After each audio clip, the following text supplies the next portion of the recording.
주께서 친히 날 구해 주사 넓으신 사랑 베푸시네. 무거운 짐을 나 홀로 지고 견디다 못해 쓰러질 때 불쌍히 여겨 구원해 주니 은혜의 주님 오직 예수.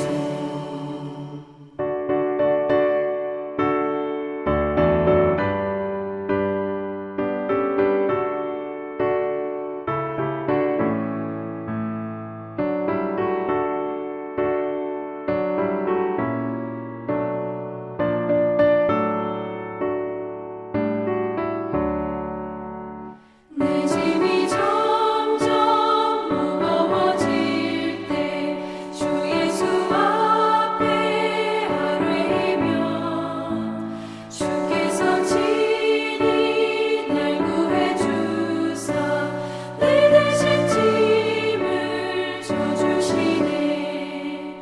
무거운 짐을 나 홀로 지고 견디다 못해 쓰러질 때 불쌍히 여겨 구원해 주니 은혜의 주님 오직 예수. 마음의 시험 무서운 죄를 주 예수 앞에 아뢰면 예수는 나의 능력이 되사 세상을 이길 힘 주시네. 무거운 짐을 나 홀로 지고 견디다 못해 쓰러질 때 불쌍히 여겨 구원해 주니 은혜의 주님 오직 예수.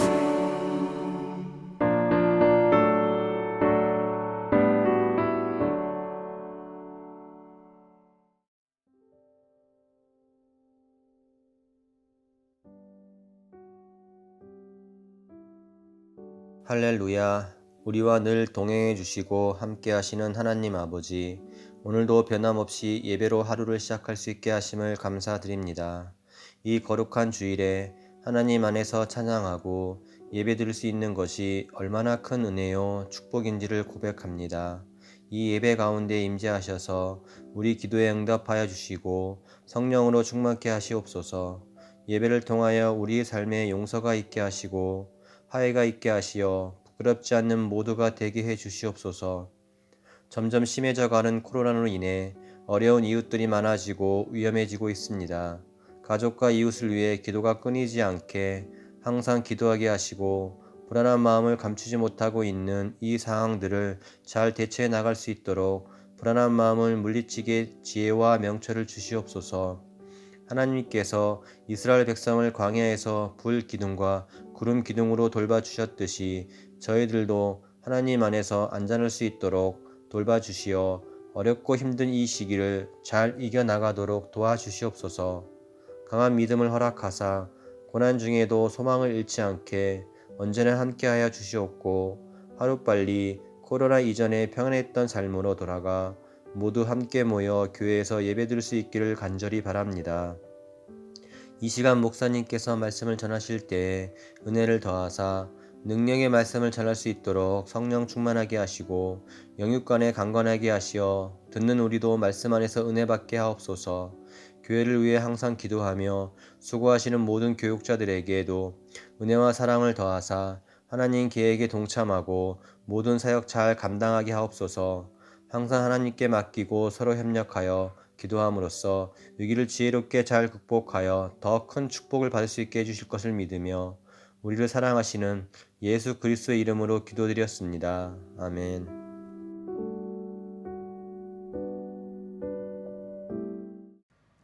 할렐루야. 2020년 7월 26일 주일입니다. 주님의 이름으로 복된 주일에 함께 하시는 이 예배 자리에 함께 하시는 모든 성도님들에게 주의 평안을 간구합니다. 참 우리가 살고 있는 이 시기는 정말 어려운 시기입니다. 불투명한 미래로 앞날이 좀 캄캄하고 온 세계의 자연재해와 더불어 경제적인 위기가 가득합니다.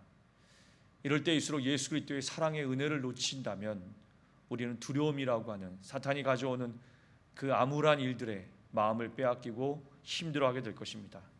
사망 권세를 이기신 예수 그리스도를 잊어버리지 않으시기를 축원합니다.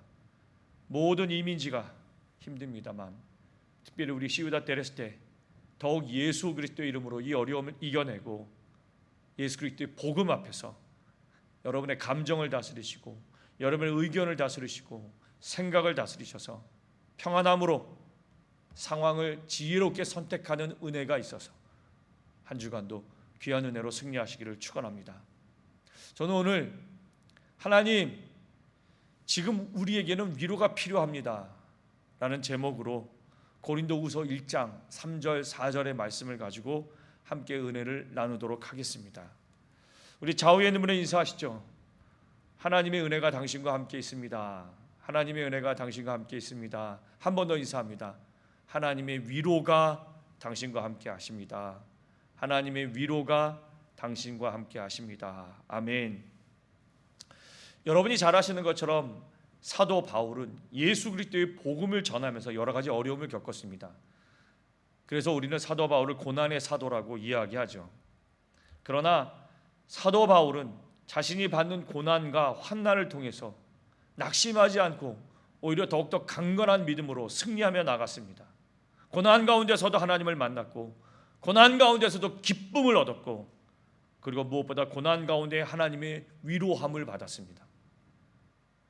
그래서 사도 바울은 흔들리지 않은 것이죠. 여러분, 사도 바울은 예수님을 만나기 전에는 교회를 핍박했고 그리스도를 죽이는 일에 앞장섰습니다. 심지어 스데반 집사님의 순교하실 때 증인으로 사도 바울이 등장하기도 하죠. 바울은 인생의 늘 대립과 논쟁과 경쟁과 싸움과 맹렬함과 거친 모습을 가지고 율법을 중심으로 사는 종교인의 모습이 강한 사람이었습니다. 그런 그가 사도행전 9장을 보면 거칠고 잘못된 신념화된 그 종교적인 율법을 중심으로 있던 바울이 그리스도인들을 잡기 위하여 다마스커스로 말을 타고 힘차게 달려가는 가운데 아주 급박하게 오신 예수님이 환한 빛으로 사도 바울을 만나 주십니다. 그를 하나님께서 쓰시기 위함이었죠. 그것이 사도행전 9장 1절에서 9절까지 자세히 나와 있습니다. 여러분 함께 말씀을 보도록 하겠습니다. 사울은 여전히 주님의 제자들을 위협하면서 살기를 띠고 있었다. 그는 대제사장에 가서 다마스쿠스에 있는 여러 회당으로 보내는 편지를 써달라고 하였다. 그는 그 도를 믿는 사람은 남자나 여자나 가리지 않고 닥치는 대로 묶어서 예루살렘으로 끌고 오려는 것이었다. 사울이 길을 가다가 다마스쿠스 가까이에 이르렀을 때 갑자기 하늘에서 환한 빛이 그를 둘러 비추었다. 그는 땅에 엎어졌다. 그리고 그는 사울아 사울아 네가 왜 나를 핍박하느냐 하는 음성이 들었다. 그래서 그가 주님 누구십니까 하고 물으니 나는 네가 핍박하는 예수다. 일어나서 성 안으로 들어가거라. 네가 해야 할 일을 일러줄 사람이 있을 것이다 하는 음성이 들려왔다. 그와 동행하는 사람들은 소리는 들었으나 아무도 보이지는 않으므로 말을 못하고 멍하게 서 있었다. 사울은 땅에서 일어나서 눈을 떴으나 아무것도 볼 수가 없었다. 그래서 사람들이 그의 손을 끌고 다마스쿠스로 데리고 갔다. 그는 사흘 동안 앞을 보지 못하는 상태에서 먹지도 않고 마시지도 않았다. 표준 세번역으로 읽었습니다. 환하고 강렬한 빛으로 예수 그리스도께서 사도 바울 앞에 나타나셨습니다. 그리고 직접 음성으로 나는 네가 핍박하는 예수다라고 말씀하시죠. 그리고 나서 사도 바울은 눈을 보지 못하게 됩니다. 바울은 참으로 놀라운 인생의 시련과 절망을 겪게 됩니다. 바울은요, 자신이 옳다라고 생각한 열정의 사역 한복판에서 충실한 사람이었습니다. 바울은 인생 가운데서 잘못된 종교성을 쫓아 맹목적으로 달려갔지만 하지만 그는 열정을 가지고 있었던 사람이었습니다. 그래서 그는 자신이 보고 자신이 들은 것은 모두 옳다고 여겼습니다. 그런데 예수님이 바울을 만나면서 자신의 판단으로 자신이 보는 것이 맞다고 믿는 그 판단을 꺾어버리기 위해서 사도 바울의 눈을 가려버리십니다. 거침없이 달려가는 바울의 인생의 발목을 딱 하고 붙잡으신 것이죠. 그리고 자신이 들은 것이 옳다라고 늘 외쳤던 그 귀에 예수님은 얘기하십니다. 네가 핍박하는 예수, 그가 곧 나다, 이렇게 얘기하시죠. 사도 바울은 자기 인생의 실수 그리고 인생의 끝을 경험하게 되는 것입니다. 사울 자신에게는 큰 환란이 다가온 것이죠. 그러자 오래된 건물처럼 한순간에 무너져 버립니다. 율법에 열심을 내었습니다. 최선을 다했습니다. 그런데 무너져 버립니다. 왜요? 잘못 보고 잘못 들었던 것이 사도 바울을 꽉 붙잡고 있었기 때문입니다. 이제 제대로 보고 제대로 듣기 시작하니까 그동안 잘못 보았던 것, 그동안 잘못 들었던 것이 무너지게 되는 것입니다. 그래서 바울은 사흘 동안 먹지도 마시지도 않고 좌절감을 경험하게 됩니다. 그러나 이 좌절감이 오히려 사도 바울이 지나간 모든 날들을 회개하며 자신의 삶을 묵상하는 귀한 시간이 되었지요. 이런 사도 바울에게 하나님이 위로할 사람을 보내주십니다. 사랑하는 성도 여러분, 코로나19가 만연한 우리 이 가운데 우리가 혹시 깊은 좌절과 절망 가운데 계신 분 계십니까? 그럼 한번 깊은 가운데서 예수 그리스도를 묵상해 보시죠. 그동안 내가 보고 내가 들었던 것을 옳다고 얘기했던 그 모든 것을 내려놓고 하나님, 이제부터는 내가 무엇을 새롭게 보아야 되고 내가 무엇을 새롭게 들어야 합니까? 하고 깊은 묵상 가운데 하나님을 만나는 귀한 은혜가 있기를 축원합니다.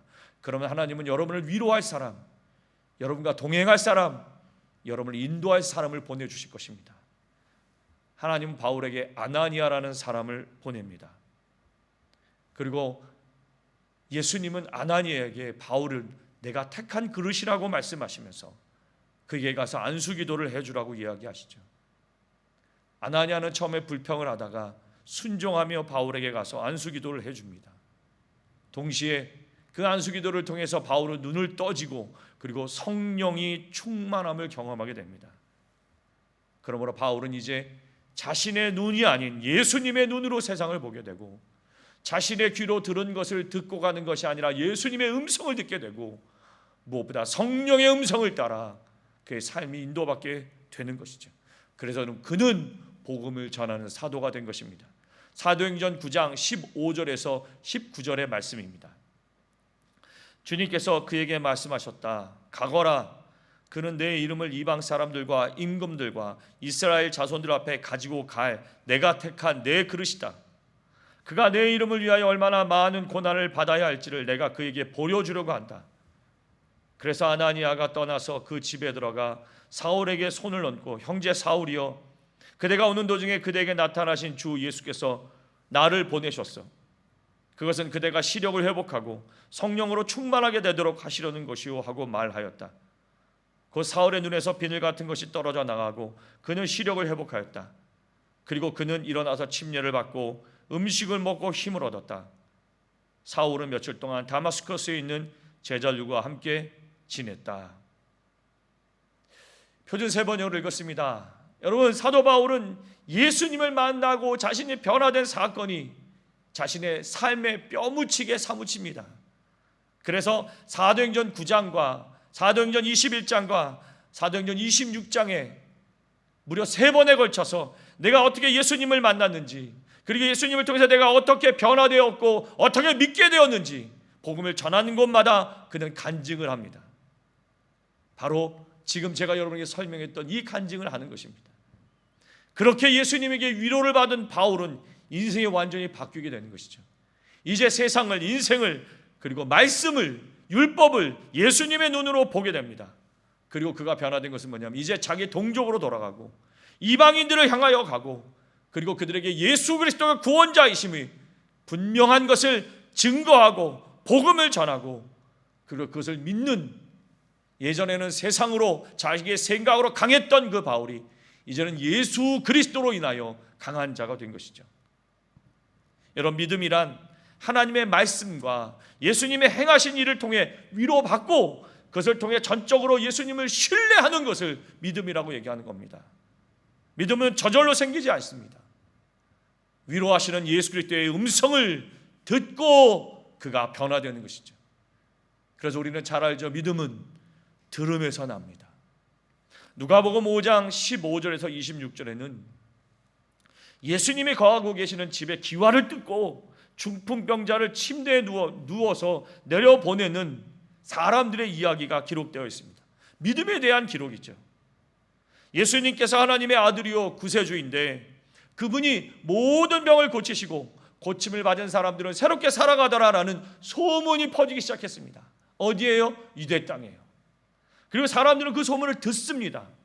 누가복음 5장 15절 예수의 소문이 더욱더 퍼지니 큰 무리가 그의 말씀도 듣고 또 자기들의 병도 고치고자 하여 모여들었다. 소문을 들으니 병든 자를 고쳐주시고 새롭게 살게 하시며 또 그의 말씀이 너무 귀하다고 소문을 들었습니다. 중풍병자와 함께했던 그의 가족들과 중풍병자와 함께하는 그 주변의 사람들, 우리 친구들이라고 표현도 하지만 그들이 그 말씀을 듣고 큰 위로를 받습니다. 어떤 위로요? 병이 나을 수도 있겠구나. 그 위로를 받자 그 위로를 통해 이제 주님께로 나아가는 행위가 나타나기 시작합니다.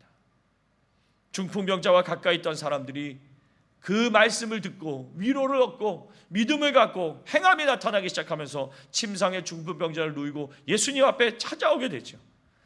그런데 여러분 사진을 한 장 보여드리겠지만 당시의 일반적인 평민들의 가옥 구조를 보면 집 안에 있는 뜰 위에 햇볕을 가리기 위해 지붕 위에 가벼운 기와 같은 것을 지붕에 얹습니다.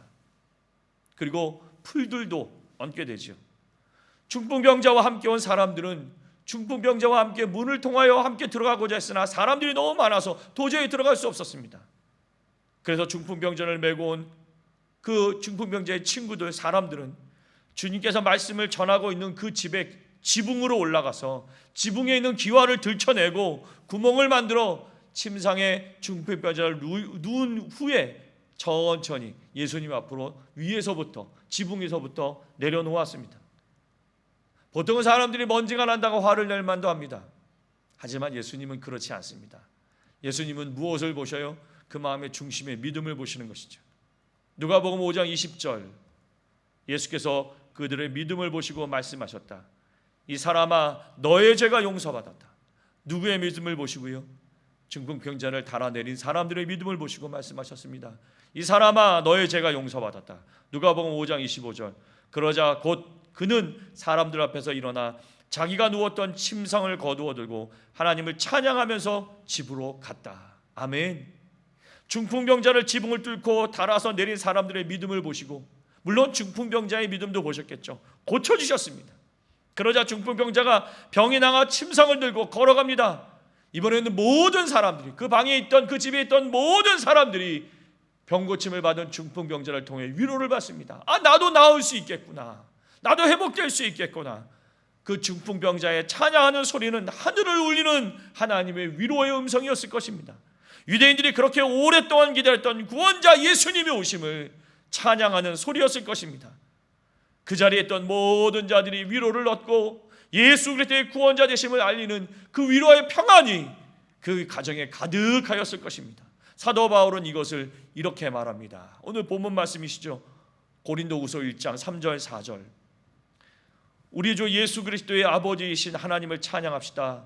그는 자비로우신 아버지이시오 온갖 위로를 주시는 하나님이시오 온갖 환난 가운데서 우리를 위로하여 주시는 분이십니다. 따라서 우리가 하나님께 받는 그 위로로 우리도 온갖 환난을 당하는 사람들을 위로할 수 있습니다. 아멘. 여러분 이제 우리가 하나님께 위로를 받았다면 이제 우리가 환난 중에 있는 자들을 위로하고 그들을 침상에 메고 아니면 업고 아니면 인도하여 주님 앞에 나와야 합니다. 아무리 어려운 상황이 아무리 어려운 역경이 있다고 하더라도 지붕을 뜯어서라도 내 가족, 내 이웃들, 고난당하는 모든 사람들을 메고 들쳐 업고 가슴에 안고 그리고 인도하며 그 손을 붙잡고 예수님의 위로의 자리로 함께 와야 합니다. 이것이 바로 믿음을 실천하는 것입니다. 또한 예수님의 위로는 누가복음 8장 43절에서 48절에 12년 동안 혈루병을 앓는 여인에게 나타납니다. 이 여인은 혈루병이라는 병 때문에 유대인들에게 불결한 여인이다 하고 늘 손가락질을 당했습니다. 묵상해 보면 이 여인은 이 병을 고치기 위해서 가진 모든 것들을 다 썼다고 얘기합니다.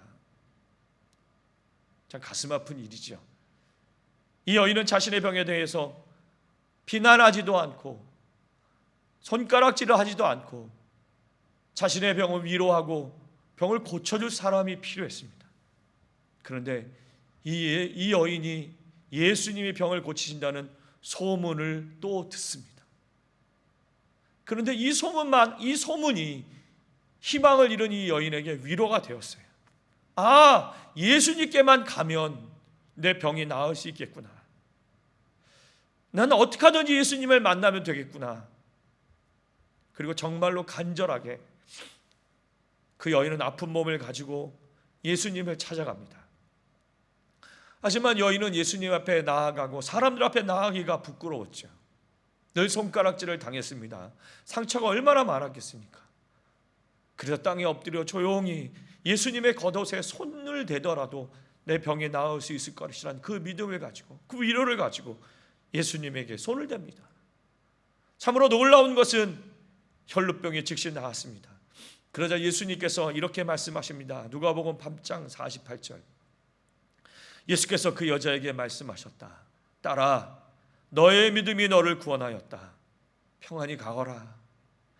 여러분, 이 여인이 병을 낫기를 원하는 간절한 마음도 있었지만 사실은 자기 자신을 위로할 한마디의 말, 위로의 말이 필요했던 그 여인이었습니다. 예수님은 그 여인에게 위로합니다. 너의 믿음이 너를 구원하였다. 이 말은 뭡니까? 더 이상 부끄러워하지 말거라. 너는 죄로부터 구원받았구나. 그러니 이제는 평안하거라. 평안히 가거라. 하나님의 능력은 믿음을 따라 흐릅니다. 믿음은 하나님의 능력을 끌어당기는 힘이 있습니다. 간절한 믿음을 통해 하나님의 치료의 능력이 나타난 것이죠. 이 능력은 여인에게 한없는 위로가 되었습니다.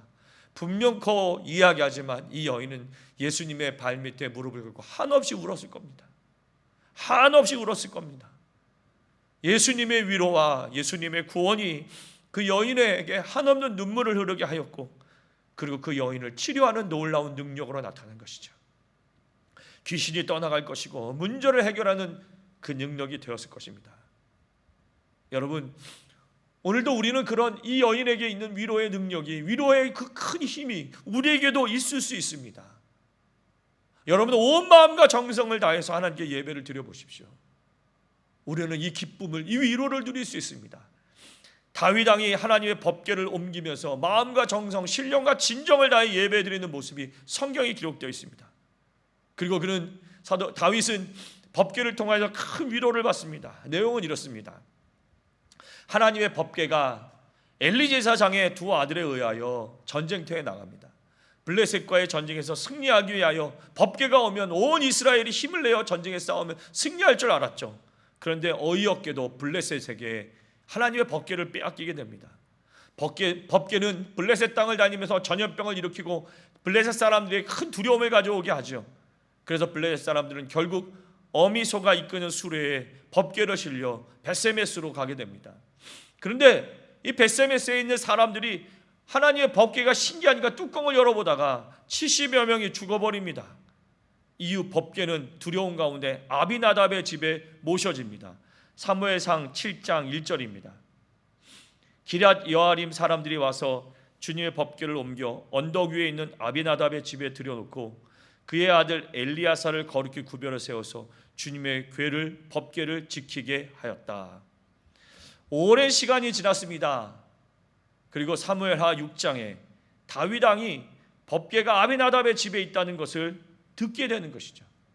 그리고 법궤를 이제 자기가 세운 다윗의 성으로 옮기고자 합니다. 그래서 아비나답의 집을 찾아가서 하나님의 법궤를 아비나답의 아들인 우사가 그리고 그 형제들이 옮기기 시작하죠. 수레에 실어서요. 여러분, 법궤는 율법에 사람이 지고 매야 합니다. 그런데 그 수레에 실었으니 다윗도, 다윗을 보좌 하는 하나님의 말씀을 가르치는 사람도 하나님 율법을 다 놓치고 있는 것이죠. 그러자 소가 끄는 그 수레의 법궤가 흔들리자 우사가 바로잡기 위해서 손을 댔다가 그 자리에 죽고 맙니다. 두려워하던 다윗은 그 법궤를 자신의 성으로 가져가지 못하고 가까이 있는 오베데돔의 집에 급하게 법궤를 모시게 됩니다. 그런데 오벳 에돔의 집에 법궤가 도착하고 있는 동안에 놀랍게도 그 집에 복이 임했다는 소식을 듣게 됩니다. 사무엘하 6장 11절에서 12절입니다. 주님의 법궤가 가젯 사람 오벳 에돔의 집에서 석 달 동안 머물렀는데 그때 주님께서 오벳 에돔과 그의 온 집안에 복을 내려주셨다. 누군가가 오벳 에돔의 집에 하나님의 법궤를 보관하였기 때문에 주님께서 오벳 에돔의 집과 그에게 딸린 모든 것에 복을 내려주셨다는 소식을 다윗 왕에 전하였다. 그리하여 다윗은 기쁜 마음으로 가서 하나님의 법궤를 오벳 에돔의 집에서 다윗성으로 가지고 올라왔다. 법궤를 옮길 때에 그는 큰 축제를 벌였다. 아멘. 하나님의 법궤가 오벳 에돔의 집에 석 달 동안 있는데 큰 복을 내리셨답니다. 그런데 이 소리가 흘러서 다윗의 귀에까지 들려왔네요. 여러분, 처음에는 하나님의 법궤 때문에 두려워했던 다윗입니다. 그런데 그 하나님의 법궤가 있는 집이 복을 받았다는 소식을 들었어요. 여러분, 다윗에게는 큰 위로가 되는 것입니다. 하나님이 오벳 에돔의 집에 복을 내리셨다는 것은 내가 하나님의 법궤를 옮겨도 된다는 사인이야. 다윗은 위로를 받고 하나님의 법궤를 자신의 성으로 옮겨도 된다는 믿음이 생긴 것이죠. 그리고 정성을 다해서 하나님의 법궤를 옮기기 시작합니다. 그것이 사무엘하 6장 13절에 기록되어 있습니다.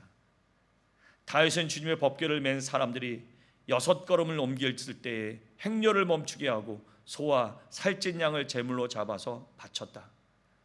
여러분, 이제 법궤를 어떻게 옮기는지 알았죠? 법궤를 사람들이 맸습니다. 그리고 6걸음을 옮겼을 때 행렬을 멈추게 하고 소와 살찐 양을 잡아서 제물로 바쳤습니다.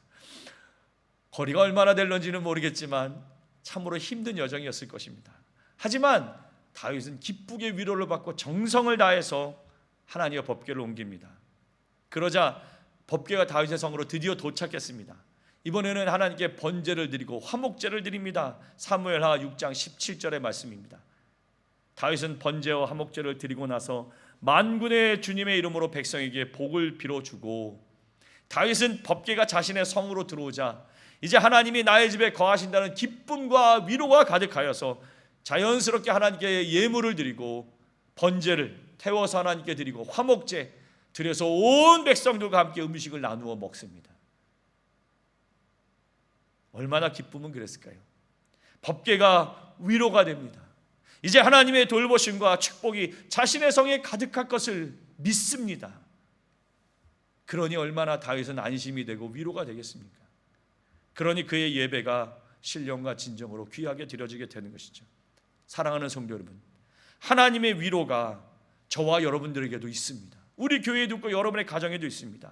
우리가 오늘 주일 예배를 드리고요, 새벽에 말씀을 드리고 여러분이 말씀을 듣고 예배를 드립니다. 여러분, 오늘 이 주일에 예배를 드리고 새벽에 말씀을 들을 때 여러분 기쁨이 가득하십니까? 하나님의 위로가 가득하십니까? 바로 거기에 복이 있는 것입니다. 제가 말하는 복은 물질의 복만을 얘기하는 것이 아닌 거 여러분 잘 아시죠? 영적인 평안함, 늘 말씀드리지만 행복한 마음, 이웃들과 더불어 화평하고 기쁨을 나눌 수 있는 그 축복, 이 축복이 더 귀합니다. 예배를 통한 모든 성령의 축복이 여러분과 함께 하신다면 오늘 다윗의 축복과 다윗의 은혜와 다윗의 위로함처럼 우리들도 그러한 위로와 기쁨을 얻을 수 있습니다. 예배 때문에 하나님의 영광을 돌리는 선한 일들이 여러분에게 가득하기를 축원합니다. 믿음을 가지고 예배를 드리는 것은 우리의 자세입니다.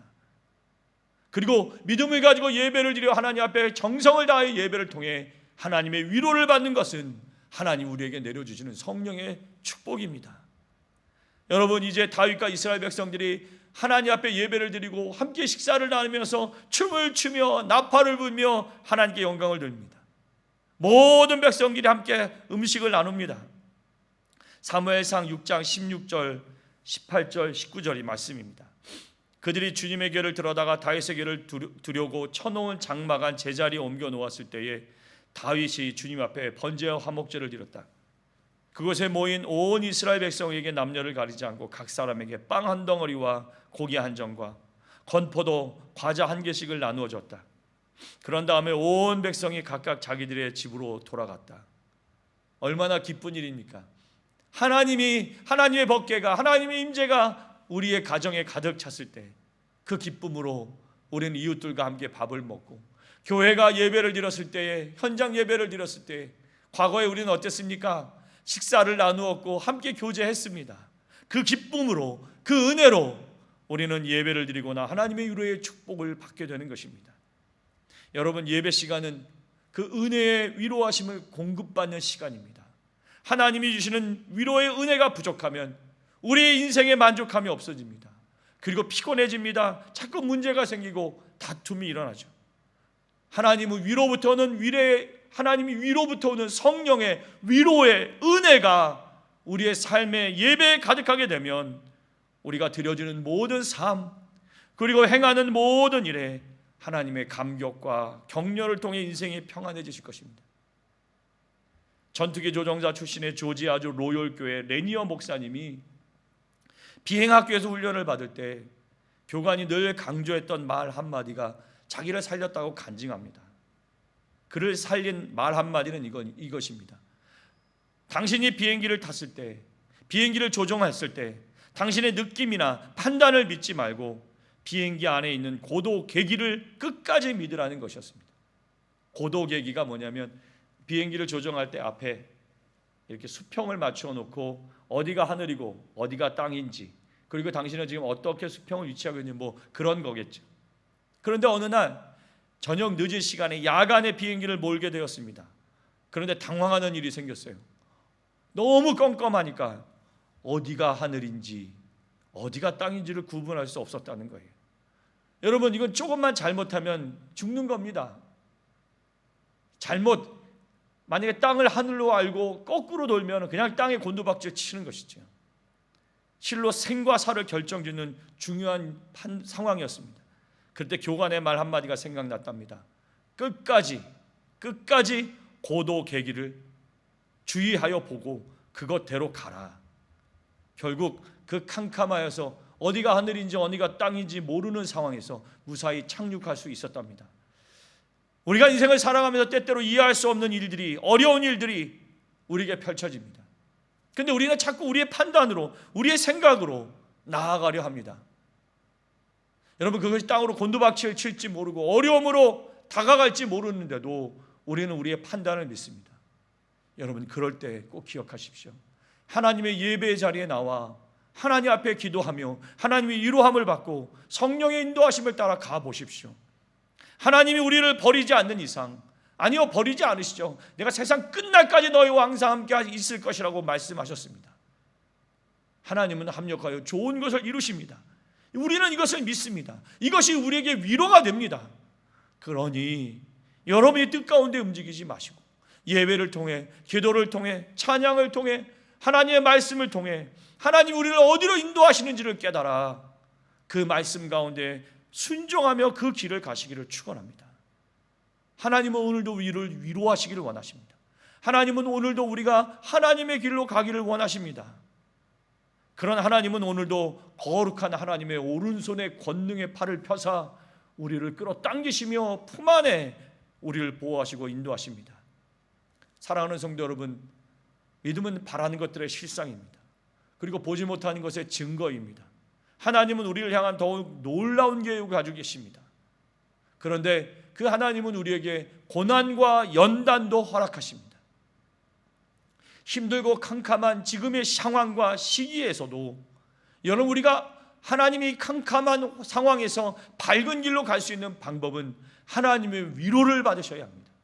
하나님이 나를 인도하신다는 소리를 듣고 말씀을 통해서, 설교를 통해, 찬양을 통해, 여러분이 기도하다가 하나님 음성을 통해서 어떠하든지 하나님의 말씀을 듣고 그 위로하심을 끝까지 붙잡고 십자가의 길을 두려워하지 않고 걸어가면 하나님은 여러분 거기에서 여러분을 구원의 은혜와 평안한 안식으로 두 팔을 벌려 여러분을 끈아르며 잘했다, 잘 왔다, 네가 순종하여 귀한 길을 걸어왔구나, 우리를 위로하여 주실 것입니다. 거기에 바로 무릎을 꿇고 혈루병을 앓는 여인이 우는 것처럼 우리도 그렇게 주님 앞에서 엉엉 울 수 있겠지요. 밀턴은 눈이 먼 후에 신락원이라는 명작을 남겼습니다. 송명의 시인, 한때 이 송명의 시인이 참 찬송가, 우리가 부르는 가스펠의 가사를 많이 썼는데 이분은 뇌성마비입니다. 개인적으로 송명희 시인, 송명희의 이분에게 은혜를 참 많이 받았는데, 여러분, 그분은 뇌성마비입니다. 말도 어눌하고 행동도 어눌합니다. 그런데 뇌성마비이기 때문에 하나님에게 아름다운 시를 쓸 수 있었습니다. 그리스도인에게 주어지는 환난, 오늘 우리에게 주어지는 참으로 어렵고 힘든 과정은요, 하나님의 위로를 얻을 수 있는 문이 될 수 있습니다. 여러분이 지금 참으로 어려운 상황이나 아픔의 순간이 있었다면 그것을 통해 하나님의 위로를 받기를 원합니다. 때로는 중풍병자를 고치기 위하여 주변 사람들의 노력과 믿음으로 회복이 될 수도 있고, 때로는 내가 12년 동안 혈루병을 낳는 그 아픔으로 예수님을 붙잡음으로 회복을 할 수 있는 것처럼, 오늘도 우리의 주변의 사람들과 또 내 믿음으로, 주변의 믿음으로 우리는 다시 하나님 앞에 설 수 있는 소망의 끈이 계속해서 이어져 있음을 놓치지 않으시길 축원합니다. 한 주간 여러분에게 하나님의 위로가 충만하길 축원합니다. 한 주간 여러분의 감정이 아니라 하나님의 은혜로, 하나님의 위로로, 그 믿음으로, 성령으로 한 주간 하나님이 주시는 놀라운 은혜와 축복이 여러분에게 가득하여서 여러분을 힘들게 하고 괴롭히는 모든 악한 마귀 권세와 싸워 승리하여 해함이나 상함을 당하지 않는 놀라운 축복이 오늘 이 예배 가운데, 그리고 이 예배를 통하여 한 주간을 승리로, 그리고 위로로, 평강으로 열매를 맺는 귀한 은혜가 있기를 예수님의 이름으로 축원합니다. 기도하겠습니다. 거룩하신 아버지 하나님, 오늘 우리는 하나님의 위로가 필요합니다. 하나님, 오늘 지금 우리는 위로가 필요합니다.